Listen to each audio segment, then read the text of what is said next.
കോതമംഗലത്ത് ഗതാഗത മന്ത്രിയുടെ പരിപാടി നടന്ന സ്റ്റേജിനടുത്തുകൂടി അമിത ശബ്ദത്തിൽ ഹോൺ മുഴക്കി പാഞ്ഞ സ്വകാര്യ ബസ്സുകൾക്കെതിരെ നടപടിയെടുക്കാൻ മന്ത്രിയുടെ നിർദ്ദേശം. KSRTCയുടെ നവീകരിച്ച ടെർമിനൽ ഉദ്ഘാടന ചടങ്ങിൽ ആന്റണി ജോൺ MLA പ്രസംഗിക്കുന്നതിനിടെയാണ് സ്വകാര്യ ബസ്സുകൾ ഹോൺ മുഴക്കി എത്തിയത്. അമിത വേഗത്തിലാണ് ബസ് ഓടിച്ചതെന്ന് മന്ത്രി പറഞ്ഞു. ബസ്സുകളുടെ പെർമിറ്റ് റദ്ദാക്കാൻ വേദിയിൽ വെച്ച് തന്നെ മന്ത്രി ഗണേഷ് കുമാർ ഉദ്യോഗസ്ഥരോട് നിർദ്ദേശിക്കുകയായിരുന്നു.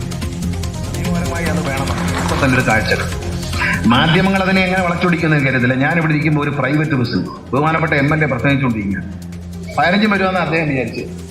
ഞാനും പേടിച്ചു പോയി. കാരണം അവിടുന്ന് നിറച്ചാളയും വെച്ചോണ്ട് റോക്കറ്റ് പോകുന്ന സ്പീഡിൽ അകത്തോട്ട് പോകുന്നതാണ്. അപ്പൊ ഞാനിങ്ങനെ നോക്കിയിരുന്ന് എവിടിട്ട് പിടിക്കാം എന്ന് ആലോചിച്ചുകൊണ്ടിരുന്നപ്പോൾ അതിലേ പോയെന്നാണ് വിചാരിച്ചത്. പക്ഷേ എനിക്ക് ഇവിടുത്തെ ഭൂമിശാസ്ത്രം അറിയത്തില്ലായിരുന്നു. കുറച്ച് കഴിയുമ്പോൾ അതിനേക്കാൾ സ്പീഡിൽ പുറത്തോട്ട് പോകുന്നുണ്ട് ഹോൺ അടിച്ചോണ്ട്.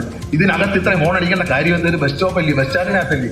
നിങ്ങളെല്ലാം കണ്ടോണ്ടിരിക്കുക. നമ്മളെല്ലാം അത്ഭുതപ്പെട്ടു. ഫയർ എഞ്ചിനാണെന്ന് പ്രസംഗിച്ചുകൊണ്ടിരുന്ന MLA തെറ്റിദ്ധരിച്ച പോലെ ഞാനും തെറ്റിദ്ധരിച്ചു. ഇതെന്താണ് ഇങ്ങനെ പാഞ്ഞു വരുന്നത്, എന്തെങ്കിലും ബ്രേക്ക് വല്ലതും പോയി വരികയാണോ എന്ന് വിചാരിച്ചു. അദ്ദേഹത്തിന്റെ പെർമിറ്റ് പോയി എന്ന് മാത്രമേ ഇപ്പൊ പറയാനുള്ളൂ. അത് പോയി, അതിലൊരു വിട്ടുവീഴ്ചയില്ല. ഇത്രയും ജനപ്രതിനിധികളും ഇത്രയും മാധ്യമങ്ങളും ഇത്രയും ജനങ്ങളും കൂടിയിരിക്കുന്നിടത്ത് ഇത്രയും വേഗത്തിൽ വണ്ടി ഓടിക്കണമല്ല. റോഡ് ചിലപ്പോൾ എന്തായിരിക്കും? ഈ ബസ് സ്റ്റാൻഡിനകത്ത് ഈ ഒരു വഴി ഇങ്ങോട്ട് കയറി വരുന്നതിനകത്ത് ഇത്രയും വേഗത്തിൽ വണ്ടി ഓടിക്കുന്ന ആശാൻ പുറത്തെന്ത് വേഗത്തിലായിരിക്കും ഓടിക്കുന്നത്? പ്രദീപ് ജോസഫ് വാർത്തയുടെ വിവരങ്ങൾ നൽകാൻ ചേരുന്നുണ്ട്. പ്രദീപ്, എവിടെയായിരുന്നു ഈ പരിപാടി? ഗണേഷ് കുമാറിനെ സംബന്ധിച്ചോളം ഓരോ ദിവസവും വാർത്തകളിൽ ഇടം നേടുകയാണ് പല രീതിയിലൊക്കെ. ഈ സംഭവം എന്താണ്?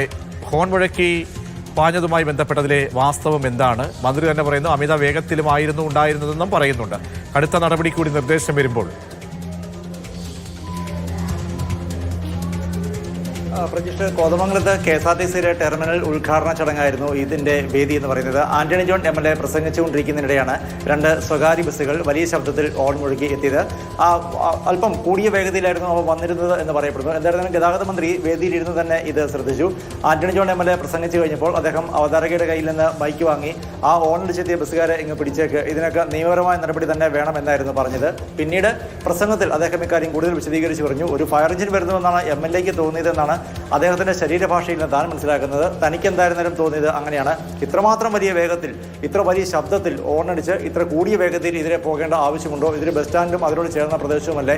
ഇങ്ങനെ ഇത്രയും ആൾക്കാർ ഇരിക്കുന്നതിനിടെ ഒരു ചടങ്ങ് നടക്കുന്നതിനടുത്തൂടെ ഇങ്ങനെയാണ് വാഹനം ഓടിക്കുന്നതെങ്കിൽ മറ്റ് പൊതു റോഡിൽ ഈ ഡ്രൈവർ എങ്ങനെയായിരിക്കും വാഹനം ഓടിക്കുന്നത്? എന്തായിരുന്നാലും അത്രക്കാരെ വെറുതെ വിടാൻ പാടില്ല. അതുകൊണ്ട് പെർമിറ്റ് റദ്ദാക്കുന്നത് ഉൾപ്പെടെയുള്ള നടപടികൾ സ്വീകരിക്കാൻ മന്ത്രി തത്സമയം വേദിയിലിരുന്ന മറ്റ് ഉദ്യോഗസ്ഥർക്ക്, ഗതാഗത വകുപ്പ് ഉദ്യോഗസ്ഥർക്ക് നിർദ്ദേശം നൽകുകയായിരുന്നു. അതേസമയം പെർമിറ്റ് റദ്ദാക്കാൻ മന്ത്രി നിർദ്ദേശം നൽകിയെങ്കിൽ തന്നെ നമുക്കറിയാം പെർമിറ്റ് റദ്ദാക്കുക എന്ന് പറയുന്നത് അത്ര പെട്ടെന്ന് ചെയ്യാവുന്ന ഒന്നല്ല. സ്വാഭാവികമായും ഇവർക്ക് കാരണം കാണിക്കൽ നോട്ടീസ് നൽകണം, ആ നോട്ടീസിന് മറുപടി കിട്ടണം. മാത്രമല്ല പെർമിറ്റ് റദ്ദാക്കാൻ തക്ക ഗുരുതര സ്വഭാവമുള്ള ഏതെങ്കിലും നിയമലംഘനം നടന്നിട്ടുണ്ടോ എന്നുള്ളതൊക്കെ പരിശോധിക്കേണ്ടതുണ്ട്. എന്തായിരുന്നാലും ഈ ഡ്രൈവർമാരുടെ ലൈസൻസ് വളരെ പെട്ടെന്ന് സസ്പെൻഡ് ചെയ്യാൻ സാധിക്കും. ഇതിനുള്ള നടപടികൾ അടുത്ത ദിവസം തന്നെ ഉണ്ടാകുമെന്നാണ് മോട്ടോർ വാഹന വകുപ്പ് ഉദ്യോഗസ്ഥർ പറഞ്ഞത്.